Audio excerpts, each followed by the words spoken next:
আসসালামু আলাইকুম। এখন দেখবেন সংবাদ শিরোনাম। প্রচারণার শেষ দিনে কর্মী সমর্থক নিয়ে বিশাল শোডাউন বিএনপি প্রার্থীদের। জাতির উদ্দেশ্যে ভাষণে আইনের শাসন নিশ্চিত।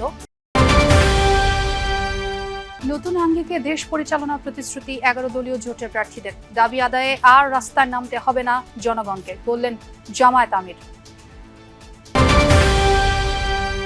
সমালোচনার মুখে ভোট কেন্দ্রে মোবাইল ফোন নিষিদ্ধের সিদ্ধান্ত থেকে সরে এলো ইসি। কোনো ধরনের ভিডিও করা যাবে না গোপন কক্ষে। সুষ্ঠু ভোটের মাধ্যমে রাজনৈতিক কাঠামোতে অভূতপূর্ব পরিবর্তনের আশা প্রধান উপদেষ্টার। নির্বাচনে কারো হাতিয়ার হবে না পুলিশ। এতক্ষণ দেখছিলেন সংবাদ শিরোনাম, এখন দেখবেন বিস্তারিত।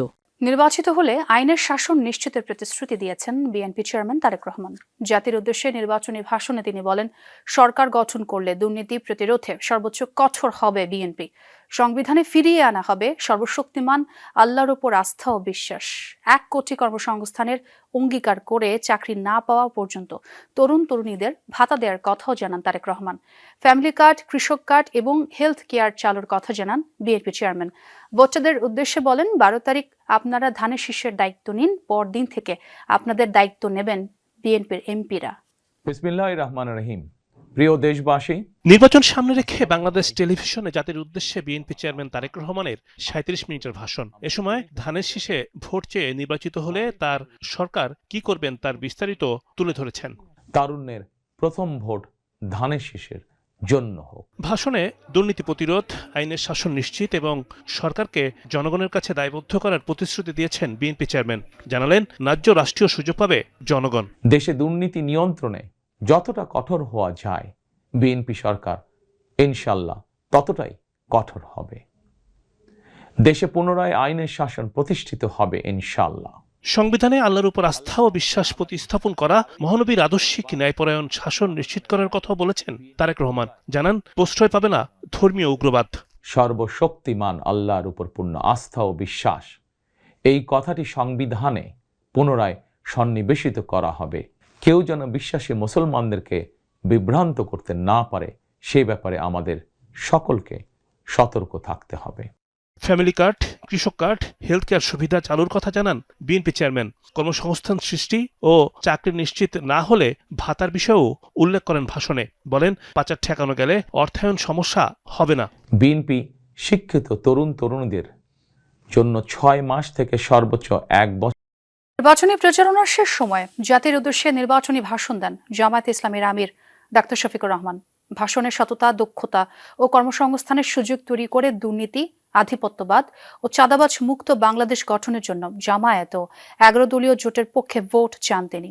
বলেন, ন্যায় বিচার প্রতিষ্ঠায় জামায়াতে ইসলামী জামায়াত অঙ্গীকারবদ্ধ।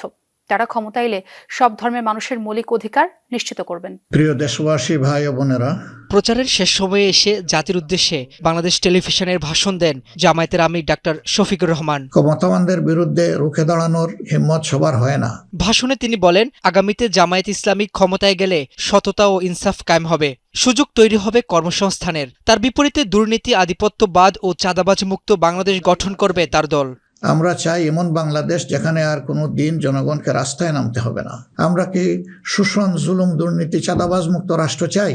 আমাদেরকে ভাবতে হবে, আমরা কি রাষ্ট্রীয় প্রতিষ্ঠানকে জবাবদিহিতার আওতায় আনতে চাই?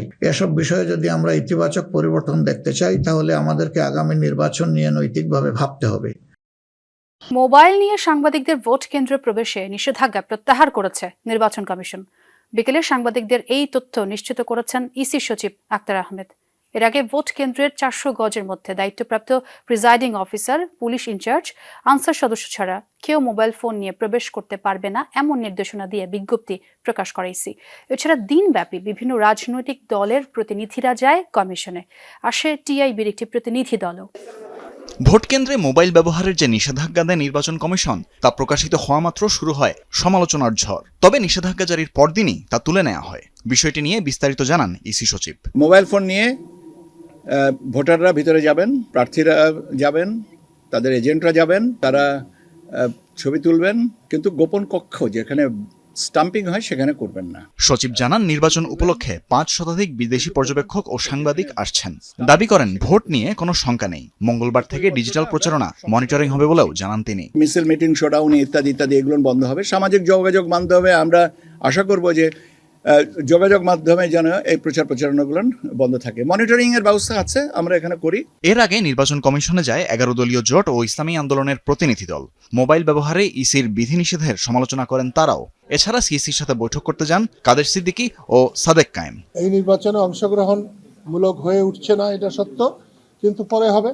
এই নির্বাচনের মধ্য দিয়ে পরে অবাধ, নিরপেক্ষ, অংশগ্রহণমূলক নির্বাচন হবে। কারচুপি নির্বাচন যদি কেউ করতে চায়, সেটা আমরা বাংলাদেশের তরুণরা বেঁচে থাকতে, জুলাইয়ের প্রজন্ম বেঁচে থাকতে আমরা সেটা হতে দিব না। এমন কোনো চিঠি সার্কুলার ওনারা হুট করে যাতে না দেন যেটা নিয়ে আমাদের এবং দেশবাসীর উদ্বেগ উৎকণ্ঠা তৈরি হয়। একটি নির্দিষ্ট দলের প্রার্থীকে শোকজ করলে সাথে সাথে ওই দিন বা পরের দিনের মধ্যে ওই অফিসার সেখান থেকে উইথড্র হয়ে যাচ্ছেন। শীতকাল হওয়ায় অনেকেই অতিরিক্ত পোশাক। নির্বাচন হবে অবাধ, সুষ্ঠু। আগামীর রাজনৈতিক কাঠামোতে আসবে অভূতপূর্ব পরিবর্তন। ফরেন সার্ভিস একাডেমিতে ব্রিফিংয়ে প্রধান উপদেষ্টার এমন আশাবাদের কথা জানিয়েছে তার প্রেস উইং। প্রেস সচিব শফিকুল আলম জানান, গণভোটে হ্যাঁ জয়ী হলে দেশের ভবিষ্যৎ বদলে যাবে বলেও আশা ডক্টর ইউনূসের। অন্তর্বর্তী সরকারের তেমন ব্যর্থতা নেই দাবি করে তিনি বলেন, শান্তি শৃঙ্খলা ফিরিয়ে আনাই সরকারের বড় সাফল্য। রাজনৈতিক দলগুলো এখন পর্যন্ত দায়িত্বশীল ভূমিকা রাখছে উল্লেখ করে প্রেস উইং জানায়, ভোটের আগেই জাতির উদ্দেশ্যে ভাষণ দেবেন প্রধান উপদেষ্টা। সকালে প্রধান উপদেষ্টার সভাপতিত্বে অনুষ্ঠিত হয় উপদেষ্টা পরিষদের শেষ বৈঠক। এতে পর্যালোচনা হয় অন্তর্বর্তী সরকারের নেয়া বিভিন্ন এজেন্ডা। আলোচনা হয় জাতীয় সংসদ নির্বাচন ও গণভোট নিয়েও। আজকে সম্ভবত আমাদের পরে ফরেন সার্ভিস একাডেমিতে ব্রিফ করে প্রেস উইং। প্রধান উপদেষ্টার প্রেস সচিব বলেন, ত্রয়োদশ জাতীয় সংসদ নির্বাচন সুষ্ঠু ও উৎসবমুখর হবে। আওয়ামী লীগের নির্বাচন বানচালের কোনো এখতিয়ার নেই বলেও মন্তব্য করেন তিনি। আওয়ামী লীগ খালি অনলাইনে আছে এবং অনলাইনে থাকার কারণ হচ্ছে ওরা এত টাকা বাইরে নিয়ে গেছে।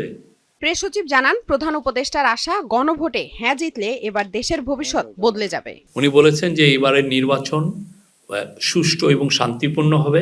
নির্বাচন রাজনৈতিক কাঠামোর মধ্যে একটা অভূতপূর্ব চেঞ্জ নিয়ে আসবে, নির্বাচন এবং রেফারেন্ডাম। উনি আশা করছেন যে এইবারে নির্বাচন মানে অন্যান্য যে কোনো বারের নির্বাচনের চেয়ে ভালো হবে। আর আবার গণভোটে হা ভোট জিতলে উনি বললেন যে বাংলাদেশের ভবিষ্যৎ সুন্দরভাবে নির্মিত হবে। শফিকুল আলম দাবি করেন, এই সরকারের তেমন ব্যর্থতা নেই। সবচেয়ে বড় সফলতা শান্তি ও শৃঙ্খলা ফিরিয়ে আনা। আমি মনে করি না এই গভর্নমেন্টের ব্যর্থতা তেমন একটা আছে। যে ভয়ানক ক্রাইম করেছিলেন আগের স্বৈরাচার, তার জন্য বিচার করা হয়েছে। দেশকে একটা ভালো ইলেকশনের দ্বার প্রান্তে নিয়ে আসা হয়েছে এবং আমরা আশা করি দেশের ইতিহাসের one of the best election হবে। দেশের আমরা একটা বলিষ্ঠ ফরেন পলিসি পেয়েছি। আমরা চেষ্টা করেছি